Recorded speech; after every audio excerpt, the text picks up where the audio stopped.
Shalom jemaat Tuhan yang terkasih di dalam Tuhan Yesus Kristus. Sebelum kita memulai ibadah Advent keempat ini, mari kita memasuki saat hening.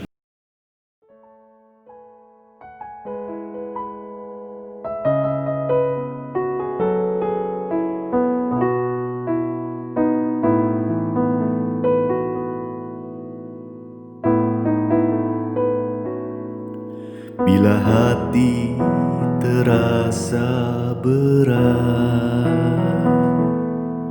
tak seorang pun mengerti bebanku. Ku tanya Yesus, apa yang harus ku buat? Dia berfirman, mari datanglah. Dia selalu pedulikan aku. Ku datang Yesus, pikul segala bebanku. Sujud di altarnya, ku bawa hidupku, ku terima anugerahnya.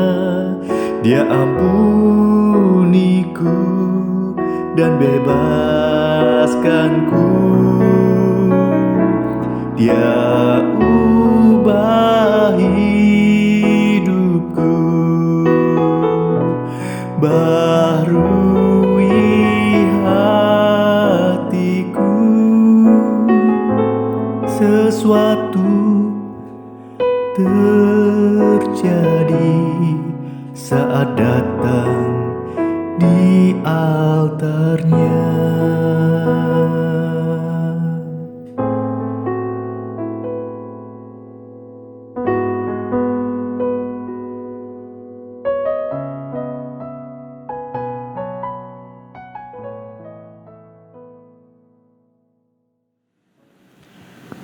Jemaat yang dikasihi Tuhan, bersama gereja di seluruh dunia pada hari ini, kita memasuki Minggu Advent yang keempat. Marilah kita ikuti prosesi penyalaan lilin Advent.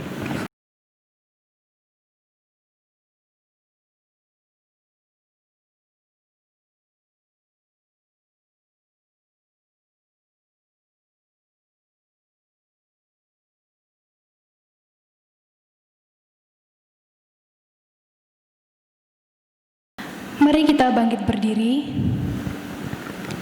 Saudaraku, ingatkah kita dengan apa yang disampaikan oleh Paulus demikian di dalam Galatia 4 ayat 4-5? Tetapi setelah genap waktunya, maka Allah mengutus anaknya yang lahir dari seorang perempuan dan takluk kepada hukum Taurat. Ia diutus untuk menebus mereka yang takluk kepada hukum Taurat, supaya kita diterima menjadi anak. Ya, waktunya sudah hampir tiba. Sang Juru Selamat akan segera datang.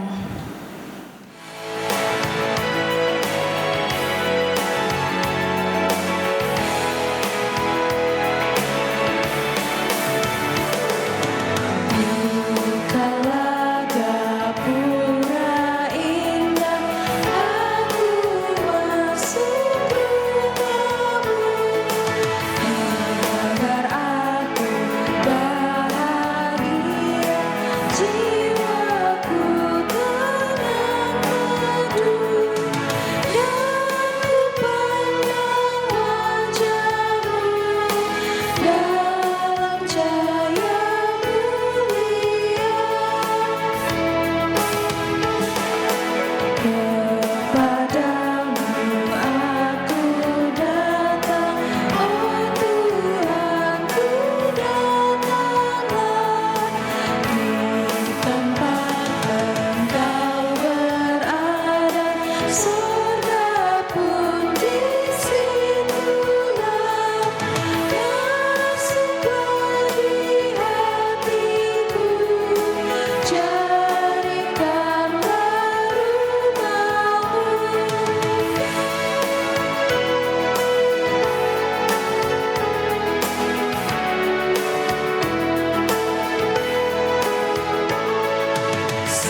Ibadah Minggu Advent keempat ini terjadi karena pertolongan kita adalah di dalam nama Tuhan, Pencipta langit dan bumi.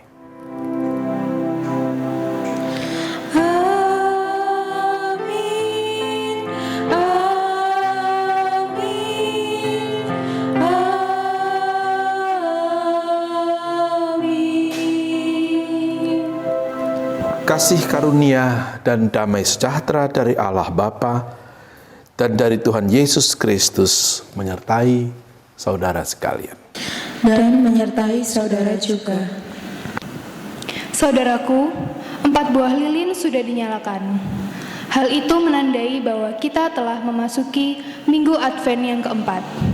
Lilin keempat Advent yang berwarna ungu itu diberi nama Candle of Love, yang artinya lilin kasih atau lilin malaikat. Lilin ini menyimbolkan kedamaian. Lilin ini juga mengingatkan kita akan kabar yang dibawa oleh malaikat, damai sejahtera di bumi di antara manusia yang berkenan kepadanya. Memasuki Advent keempat ini, kita akan menggumuli tema penerus tahta Daud. Melalui tema ini, kita diajak bersama untuk tetap meyakini bahwa Tuhan Yesus adalah penggenapan janji Tuhan, bahwa Ia akan menjadi besar dan tahta Daud, bapa leluhurnya, akan dikaruniakan kepadanya. Dengan demikian, maka kita akan semakin sungguh di dalam menantikan kedatangannya yang kedua.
Saudaraku, marilah kita mengakui dosa-dosa kita.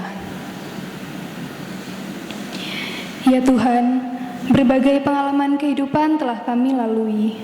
Kami merasakan bahwa ketika kami berhadapan dengan keterpurukan, kegagalan, dan kehancuran, kami menjadi tidak berdaya. Kami hanya terdiam di dalam kesesakan hati kami. Dosa telah menyilaukan kami, sehingga kami tidak dapat melihat cahaya kasih-Mu, ya Tuhan. Ketika kami melihat dengan lebih teliti, maka kami menemukan bahwa banyaknya persoalan yang kami alami ini adalah akibat dari ketidaktaatan kami kepadamu. Bahkan alam yang seharusnya kami jaga dan lestarikan, justru kami rusak. Sesama yang seharusnya kami kasihi dan lindungi, justru kami sakiti hatinya. Kami sadar bahwa bencana alam dan bencana kemanusiaan disebabkan karena ketamakan kami yang tidak pernah mampu merasa cukup.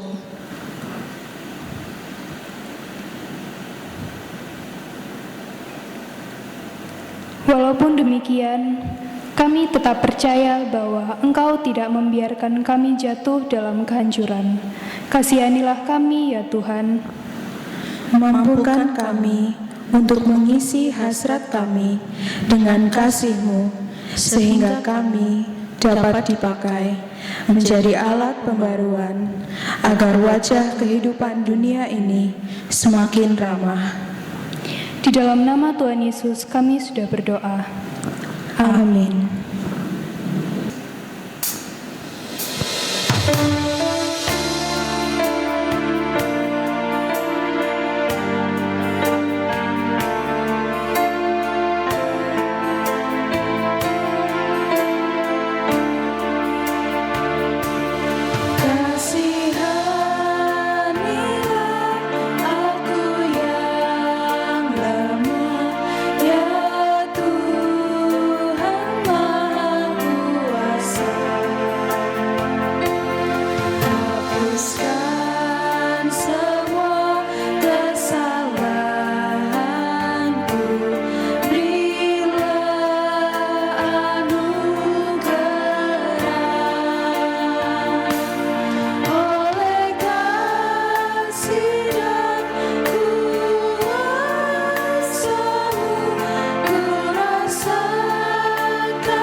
Jemaat dimohon bangkit berdiri.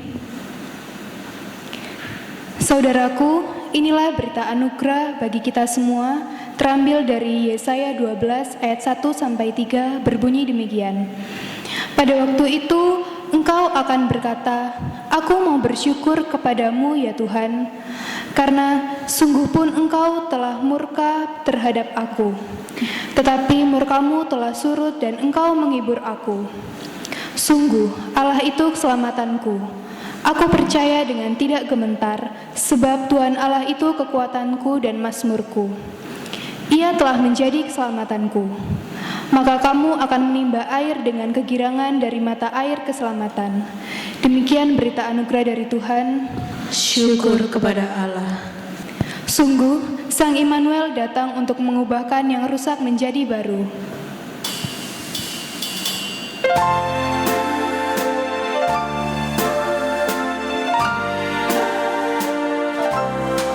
Betapa indah harinya saat ku pilih penebus, alangkah sukacitanya ku memberitakannya terus. Indahlah harinya Yesus membasuh dosaku. Ku diajari penebus, berjaga dan berdoa terus. Indahlah harinya Yesus membasuh dosaku.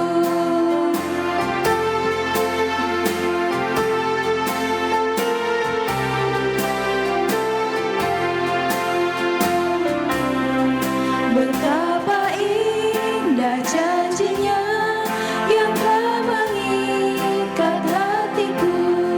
Ku beri kasihku padanya serta menyanyi bersyukur. Indahlah harinya Yesus membasuh dosaku. Ku diajari penebus, berjaga dan berdoa terus. Indahlah harinya Yesus membasuh dosaku.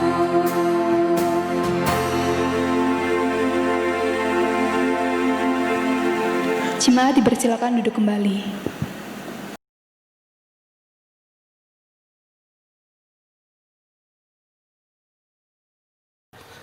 Saudara-saudara, marilah kita berdoa mohon pimpinan Tuhan dalam doa epiklese. Marilah berdoa.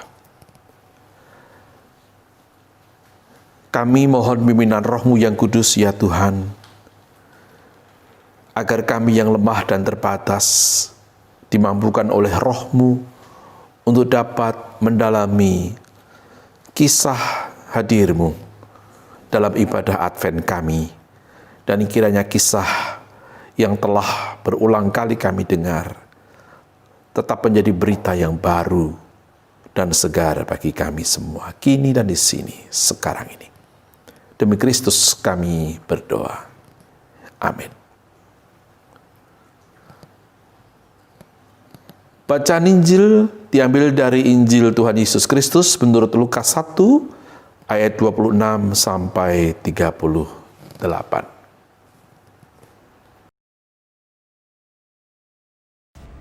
Dalam bulan yang ke-6, Allah menyuruh malaikat Gabriel pergi ke sebuah kota di Galilea bernama Nazaret, kepada seorang perawan yang bertunangan dengan seorang bernama Yusuf dari keluarga Daud.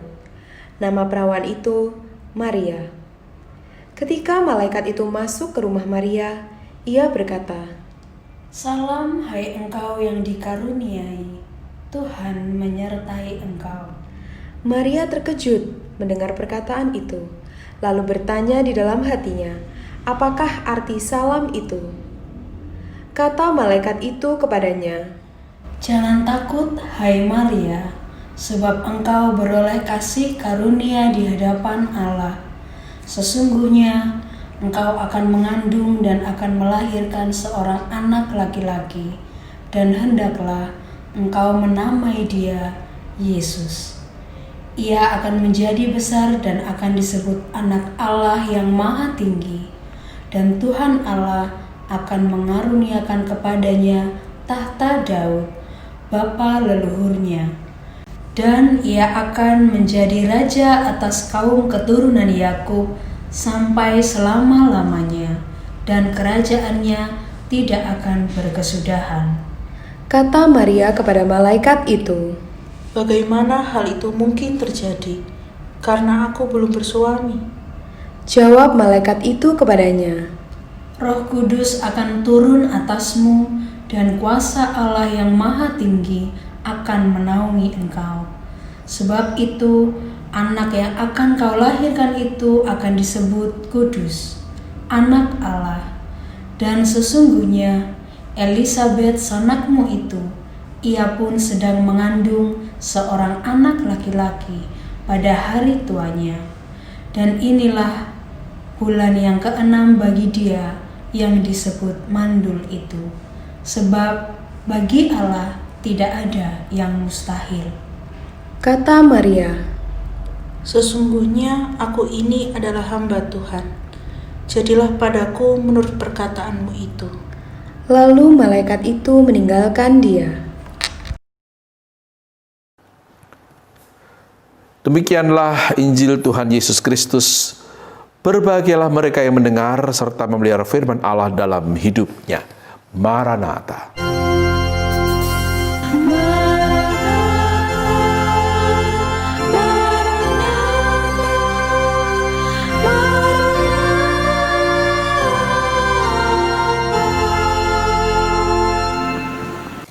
Kisah-kisah seputar Natal, saudara-saudara, sebetulnya adalah kisah yang penuh ketegangan.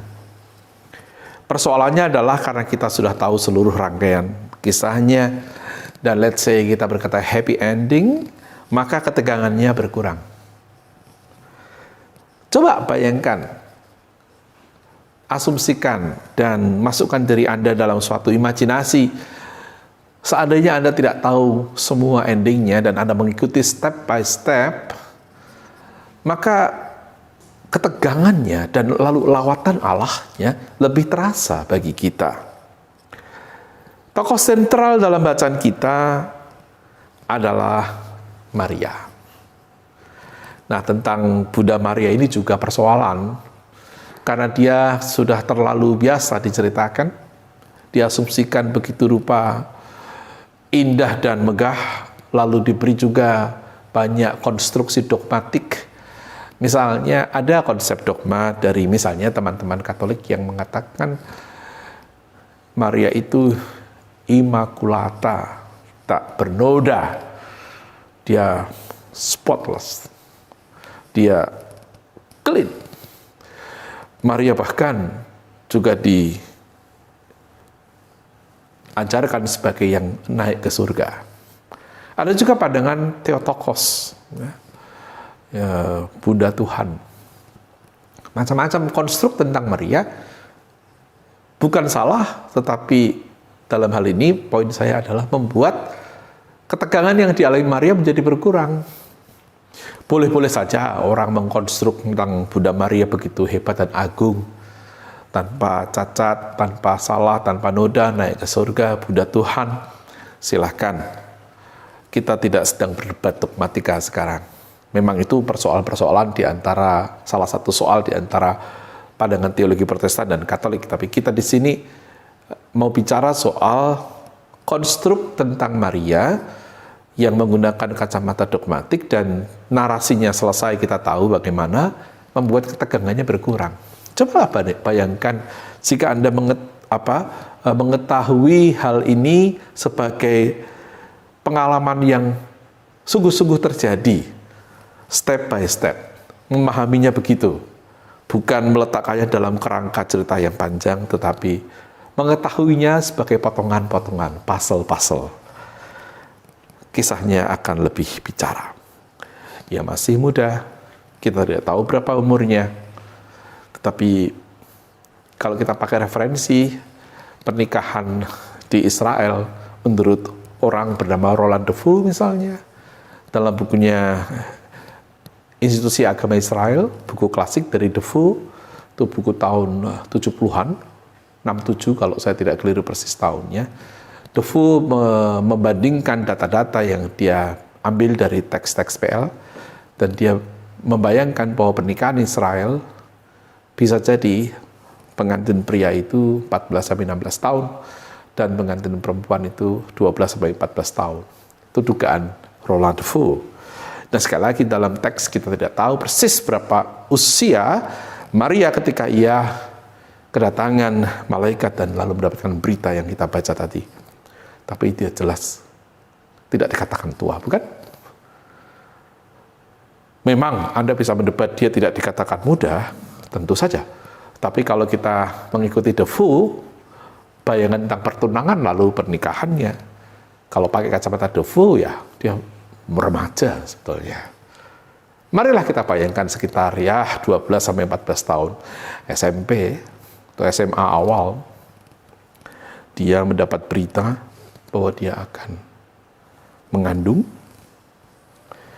ia akan melahirkan seorang anak laki-laki, ia akan menjadi saluran karya Allah, menghadirkan juru selamat bagi dunia. Anak itu adalah anak yang akan meneruskan tahta Daud. Roh Kudus akan turun, kuasa Allah yang Maha Tinggi menaungi engkau, anakmu itu akan kudus. Anakmu itu adalah anak yang akan menjadi raja atas kaum keturunan Yakub sampai selama-lamanya, kerajaan tidak akan berkesudahan. Tuhan Allah mengaruniakan kepadanya tahta Daud bapa leluhurnya. Mengapa ini muncul? Bisa saja untuk memberikan semacam kekuatan atau penghiburan bagi Maria yang pastilah gundah luar biasa. Masih muda, berjumpa dengan malaikat, dan malaikat menyampaikan salam, khaire, dan dikatakan Maria di situ yang masih muda ini, jangan bayangkan perempuan matang dewasa setengah abad begitu. Ini remaja, segar, remaja yang sedang, kalau dalam tradisi yang lain kan kita tahu dia bertunangan, jadi masih remaja. Sekali lagi menurut De Vaux, ia lalu terkejut. Nah, teks terkejut dalam bahasa Yunani adalah diataraso di sini. Diataraso itu tepatnya adalah maskul. Dia merasa maskul, perasaannya kacau, terganggu. Mengapa? Karena ia bertanya-tanya, ada apa? Ada apa malaikat ini? Ia bertanya 2 kali. Pertama ayat 29, dalam hati ia bertanya apakah arti salam itu. Kedua ia bertanya bagaimana hal itu terjadi karena aku belum bersuami, ketika si malaikat menceritakan ia akan hamil, mengandung predikat besar dari anak itu sebagai keturunan Daud, raja yang kekal atas kaum Yakub, sebagai juru selamat, tidak membuat Maria tidak bertanya. Jadi kembali ke pertanyaan pertama tadi, mengapa hal ini dikemukakan oleh malaikat? Kemungkinan pertama adalah untuk menegaskan, menghibur, menguatkan Maria. Karena memang bebannya berat. Kasus hamil di luar nikah, sekarang saja pembicaraan gibah nasional, saudara. Gibah gereja, topik yang sangat disukai di antara kita di grup-grup WA, pelan-pelan, di luar pengetahuan orang yang kita gibahin, kan? Apalagi terjadi di zaman dulu. Bukan hanya persoalan aib, ini juga persoalan hidup mati. Kalau terbukti misalnya bahwa ia berhubungan dengan orang lain, dan orang lain itu sudah punya istri, berarti ia berzinah, itu ngeri hukumannya. Anda tahu apa? Dan juga ini mengganggu logika, bagaimana dia bisa hamil karena dia belum bersuami. Maria memang muda tapi tidak bodoh. Dia tahu persis bagaimana seorang anak dihasilkan lewat hubungan laki-laki dan perempuan. Jangan Anda kira karena Maria hidup di sekitar 2000 tahun yang lalu, dia tidak tahu soal beginian, dia tahu persis. Jadi, yang mau dikatakan kemungkinan memang adalah menguatkan Maria, menghibur dia, tetapi juga ada kemungkinan kedua, mau mengatakan bahwa ada lawatan Allah, ada providensia Dei, ada penyelenggaraan ilahi di mana engkau menari bersama dengan lawatan Allah ini. Jadi bukan hanya kuatkanlah hatimu, tetapi mari menari bersama. Ajakan untuk menjadi agen dari jalannya rencana Allah. Saya menduga itulah sebabnya maka gereja Anda memilih tema penerus tahta Daud. Mau mengatakan bahwa peristiwa Yesus lahir adalah bagian dari penggenapan karya Allah, bahwa memang wangsa Daud dalam konstruk orang Yahudi adalah yang menghasilkan Mesias. Begitu pemikiran orang Yahudi. Dan Yesus adalah orangnya. Mesias jenis lain, bukan jenis politik, bukan Mesias dengan kekerasan, Mesias yang betul-betul Mesias. Dalam rangka itu, maka GKI memilih tema penerus tahta Daud. Poinnya adalah ada penyelenggaraan ilahi. Nah, Maria dipanggil untuk ikut menari bersama. Bukan hanya engkau akan mengalami hal-hal ini sebagai sebuah faktisitas, realitas, engkau akan mengalaminya, tetapi engkau dipanggil untuk mengalaminya. Engkau diberi kehormatan, tapi kehormatan itu bukan sesuatu yang meniadakan kegelisahanmu atau menghindarkan protesmu, mencerabut engkau dari nalarmu yang bertanya. Tidak. Semua bagian dari kemanusiaan termasuk pertanyaan-pertanyaanmu, hai Maria, dipersilahkan diajukan. Dan itu terjadi 2 kali dia bertanya. Tapi memang diakhiri dengan sebuah tindakan batin yang luar biasa. Maria mengatakan, sesungguhnya aku ini adalah hamba Tuhan, jadilah padaku menurut perkataanmu. Setelah malaikat menunjukkan bukti bahwa Elisabeth pun juga mengalami karya Allah, ia yang mandul, sekarang bulan yang ke-6. Artinya engkau dan Elisabeth dipilih Allah dalam tugas masing-masing. Elisabeth, sanak Maria itu juga menjadi bagian dari tarian ini. Nah, engkau tidak sendiri. Jadi ada unsur company ya, pertemanan dalam rangka menghadirkan tarian ini. Saudara-saudara, memang sekali lagi ini bukan soal yang rasional. Tapi jangan cepat-cepat kita mengatakan irasional. Mungkin lebih baik kita mengatakan ini adalah misteri iman yang transrasional. Beyond rasio. Rasio kita tidak cukup. Berbeda loh. Rasional ya semua terukur, positivistik, semua bisa di logika, hard science jalan. Irasional di luar itu semua dan dianggap buruk karena tidak memenuhi kaidah-kaidah keilmuan. Tapi transrasional adalah pengakuan bahwa kaidah-kaidah keilmuan yang solid dilampaui. Nah, Maria dipanggil untuk menjadi karya dari Providentia Dei yang beyond rasio, bukan irasional. Memang mengandung getar tertentu, ada ketakutan, ada misteri, tapi juga ada kegembiraan, ada rasa tegang, tenang, bergairah, bercampur. Itu sebab ia diataraso, ia maskul, tetapi kemaskulannya bukan akhir. Kita tahu akhirnya adalah sikap batin, sesungguhnya aku adalah hambamu, jadilah padaku menurut perkataanmu. Maria menjadi agen yang menerima dan menari, serta menarikan Providentia Dei. Hidup kita penuh dengan ketegangan-ketegangan juga. Tentu kita bukan Maria, tentu kita bukan Elisabeth, kita juga jarang dan malah tidak pernah barangkali bertemu dengan malaikat celestial being, kecuali jika Anda tahu bahwa kata malaikat, malak, dalam bahasa Ibrani atau angelos, bahasa Yunani berarti utusan. Jadi semua orang yang diutus Tuhan menguatkan, meneguhkan kita, menghadirkan kesadaran akan Providentia Dei, itu malaikat sebetulnya, walaupun tidak bersayap. Kadang-kadang kita tidak terlalu beruntung karena penguatan-penguatan ilahi tidak selalu heboh. Kadang-kadang kita juga stres melihat orang lain yang merasa banyak ditolong orang dalam cerita kesaksian yang heboh dengan hal yang ekstravaganza. Justru ini menariknya teks ini. Maria mengalami kehadiran malaikat.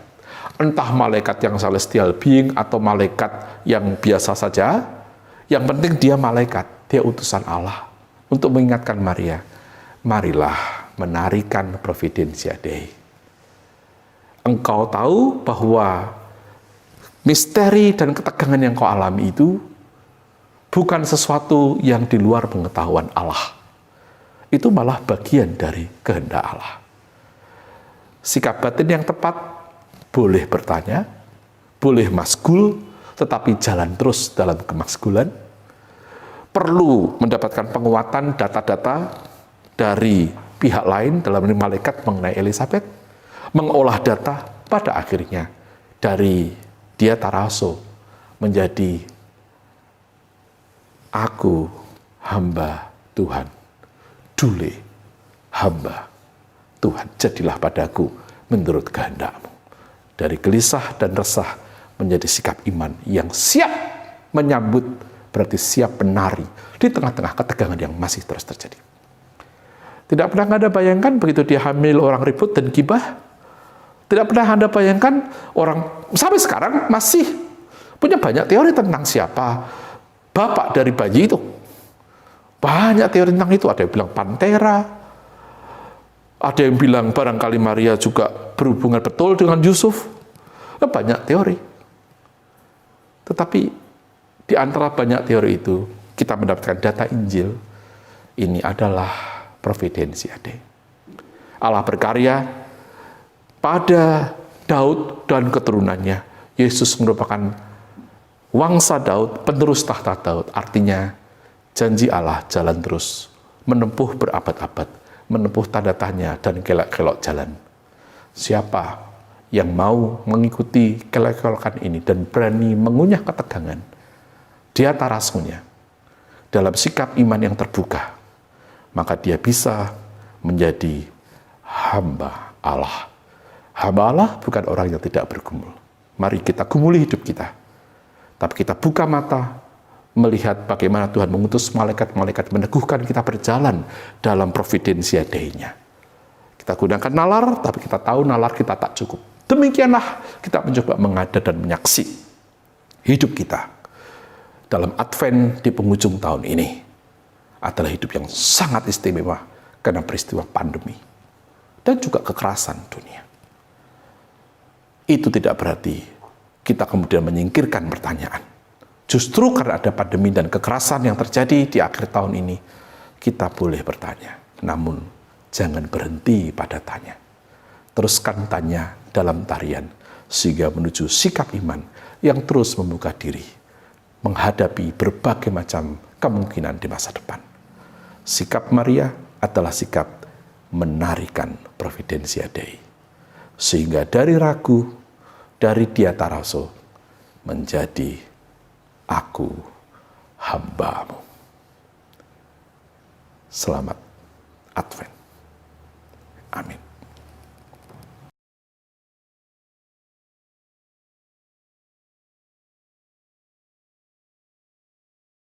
Mari jemaat kita berdiri. Mari kita mengikirkan pengakuan iman kita menurut pengakuan iman rasuli yang berbunyi demikian. Aku percaya kepada Allah, Bapa yang Maha Kuasa, Khalik langit dan bumi, dan kepada Yesus Kristus, anaknya yang tunggal Tuhan kita, yang digandung dari Roh Kudus, lahir dari anak darah Maria, yang menderita sengsara di bawah pemerintahan Pontius Pilatus, disalibkan, mati dan dikuburkan, turun dan kerajaan maut. Pada hari yang ketiga, bangkit pula dari antara orang mati, naik surga, duduk di sebelah kanan Allah, Bapa yang Maha Kuasa. Dan dari sana ia akan datang untuk menghakimi orang yang hidup dan yang mati. Aku percaya kepada Roh Kudus, gereja yang kudus dan am, persekutuan orang kudus, pengampunan dosa, kebangkitan orang mati, dan hidup yang kekal. Dipersilakan duduk kembali. Mari kita memanjatkan doa syafaat kita. Kami mendoakan secara khusus, ya Tuhan, situasi kami bersama sebagai bangsa dan negara Indonesia di tengah-tengah kesulitan karena pandemi dan berbagai macam persoalan kekerasan yang terjadi. Tuhan, tolonglah kami untuk tidak berhenti dalam tanya, tetapi juga tidak takut bertanya. Mampukan kami dalam tanya tetap berjalan, meyakini pemeliharaan Allah, sehingga di tengah-tengah pandemi dan kekerasan, kami boleh menghadirkan peneguhan-peneguhan. Kami boleh memperdalam iman.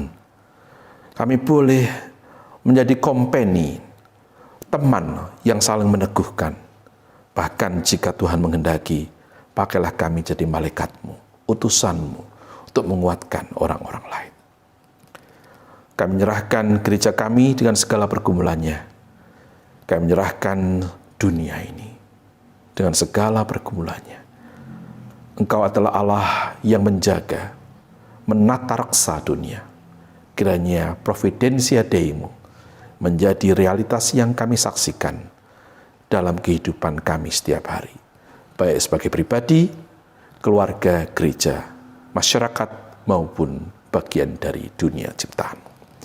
Inilah doa syafaat kami ya Tuhan yang kami naikkan di dalam nama-Mu Sang Kristus yang telah mengajar kami berdoa. Bapa kami yang di surga, dikuduskanlah nama-Mu. Datanglah kerajaan-Mu, jadilah kehendak-Mu di bumi seperti di surga. Berikanlah kami pada hari ini makanan kami yang secukupnya, Dan ampunilah kami akan kesalahan kami seperti kami juga mengampuni orang yang bersalah kepada kami. Dan janganlah membawa kami ke dalam pencobaan, tetapi lepaskanlah kami daripada yang jahat. Karena Engkaulah yang mempunyai kerajaan dan kuasa dan kemuliaan sampai selama-lamanya. Amin. Saudara-saudariku yang terkasih dalam Yesus Kristus, marilah kita mempersembahkan syukur kita kepada Tuhan dengan mengingat apa yang dinyatakan firman Tuhan dalam 2 Korintus 8 ayatnya yang ke-7. Maka sekarang, sama seperti kamu kaya dalam segala sesuatu, dalam iman, dalam perkataan, dalam pengetahuan, dalam kesungguhan untuk membantu, dan dalam kasih-Mu terhadap kami. Demikianlah juga hendaknya kamu kaya dalam pelayanan kasih ini.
Jemaat dimohon bangkit berdiri, marilah kita berdoa. Bapa di dalam surga, kami mengucap syukur ya Tuhan atas berkat-Mu, atas kesempatan hari ini Tuhan, kami dapat beribadah dan mendengarkan firman-Mu melalui hamba-Mu ya Tuhan. Kiranya Tuhan berkati firman yang sudah kami terima supaya dapat berguna bagi kehidupan kami Tuhan. Dan sebagai ucapan syukur kami Tuhan, kami telah memberikan berkat yang daripada-Mu untuk kami persembahkan ya Tuhan. Kiranya Tuhan berkati persembahan kami semua Tuhan, agar dapat berguna bagi pembangunan gereja-Mu dan berguna bagi sekeliling kami. Hanya di dalam nama-Mu kami sudah berdoa dan mengucap syukur. Haleluya, amin.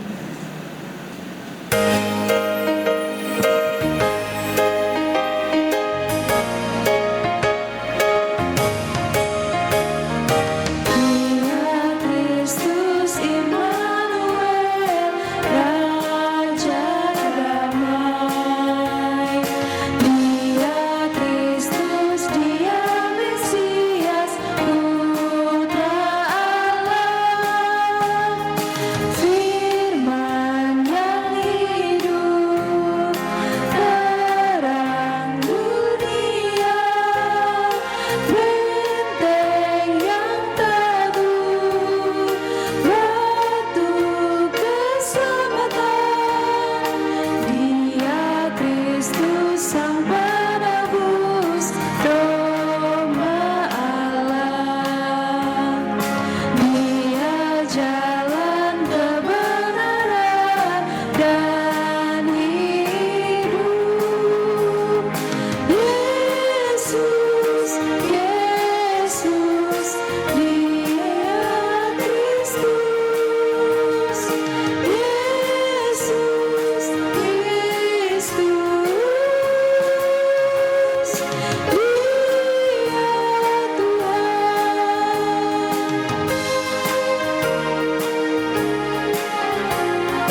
Saudara-saudara, rancangan Allah yang ada adalah rancangan damai sejahtera yang akan segera terwujud di dalam karya Tuhan Yesus Kristus. Oleh karena itu, mari kita senantiasa menyiapkan hati untuk menyambut Dia, Sang Penerus tahta Daud.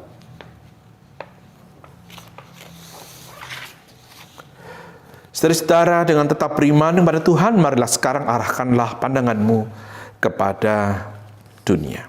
Dengan tetap berpegang pada Kristus, kami mengarahkan pandangan kami kepada dunia. Jadilah sahabat sesama. Sebab kami rindu mempersaksikan Kristus. Terpujilah Allah, Bapa, Anak, dan Roh Kudus. Yang tidak pernah memisahkan kami dari kasih-Nya sekarang dan selama-lamanya. Sekarang, lanjutkanlah hidup dalam damai sejahtera, saudari dan saudaraku semua, serta terimalah berkat Tuhan. Tuhan memberkati engkau dan melindungi engkau. Tuhan menyinari engkau dengan wajah-Nya dan memberi engkau kasih karunia. Tuhan menghadapkan wajah-Nya kepadamu dan memberi engkau damai sejahtera.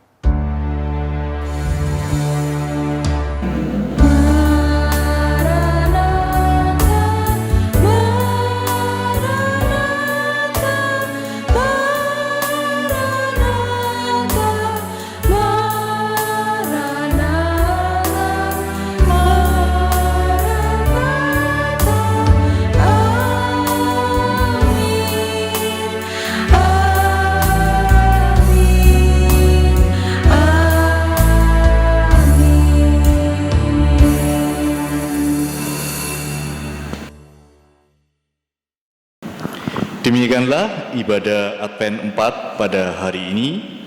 Selamat hari Minggu, selamat menyongsong kedatangan Tuhan Yesus yang kedua kalinya. Tuhan memberkati.